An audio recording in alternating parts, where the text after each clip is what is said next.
Сегодня задержан Фахриддин Мирзамуратов. Это обычный мигрант, который в поисках лучшей жизни приехал в Россию из Таджикистана. Работал на стройках и даже получил гражданство нашей страны.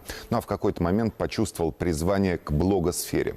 Но вместо уважения и благодарности к новой родине в своих публикациях стал размещать фейковые новости, оскорблять россиян и призывать подписчиков, таких же мигрантов, как он, к беспорядкам. Чем он пугал своих земляков, выяснил Илья Ушенин. Чтобы задержать подозреваемого, бойцам СОБРа не пришлось долго кружить по району. Оказалось, что Фахриддин Мирзамуратов живет и работает по одному адресу. В магазине «Оптика» он торгует контрафактными очками, а за стеной ведет свой экстремистский блог. Там он призывает своих соотечественников не подчиняться законам страны, в которую они приехали. Против вас возбуждено уголовное дело по статье 207 прим. 1 Уголовного кодекса Российской Федерации. Это вам понятно? Нет. Это распространение заведомо ложных сведений о значимой общественной информации. Видео, которое вызвало интерес силовиков, Фахриддин Мирзамуратов распространил в своем аккаунте совсем недавно. Обращение к землякам посмотрели несколько тысяч человек. И, судя по всему, многие прислушались. Ведь в среде мигрантов не так уж и много блогеров. Поэтому доверие к Фахриддину едва ли не стопроцентное. Сейчас будут делать вакцинацию по всей России. Всех нерусских будут делать уничтожение. Поэтому, если вам придут, даже деньги дадут, с работы уволят, что хотят, пусть делают, только вы не соглашайтесь ни на какую вакцинацию. Потому что этим вакцинациям вам сделают вакцину, и ваш срок действия будет 3-6 месяцев. Байки про коварных врачей, судя по всему, что называется, зашли. И вот Фахриддин размещает у себя уже обращение одного из блогеров-иностранцев, который тоже якобы говорит только правду. Вот дядьку закрыли на карантин, 30 человек в общаге.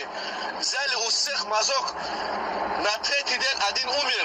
И все 30 человек теперь температурят, короче. Не давайте близким тоже передайте, пусть не дают брать мазок. Вообще через их, с ихними этими, пусть не дают брать мазок.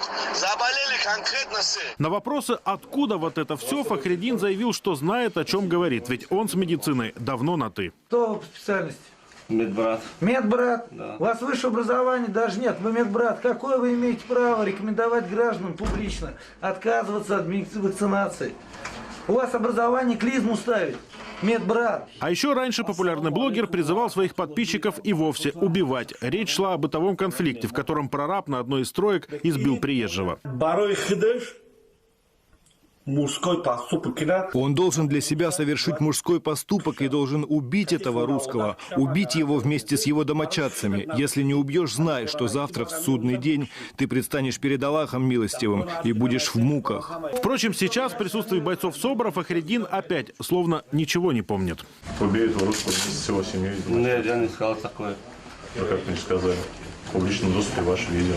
А ведь еще совсем недавно блогер «На чем свет» поносил тех самых силовиков, которые сегодня пришли к нему с визитом. В феврале во время рядовой проверки рядом с мечетью Фахриддин устроил скандал с ОМОНом. Уверял, что силовики не имеют права там находиться. Угрожал и провоцировал других на конфликт со стражами порядка. Через несколько часов после этого Мирзамуратов еще и записал отдельное обращение. Ведите себя как сотрудники полиции, а не как быдло. Вот так не делайте пальцы. Вы не имеете права без какой-либо причин спрашивать лично вот у меня документы. Тот ролик, как и ожидалось, набрал свои просмотры, а следователь – основания для возбуждения уголовного дела. Сейчас, после проведенного обыска, блогер продолжает говорить, но уже в здании отдела СК.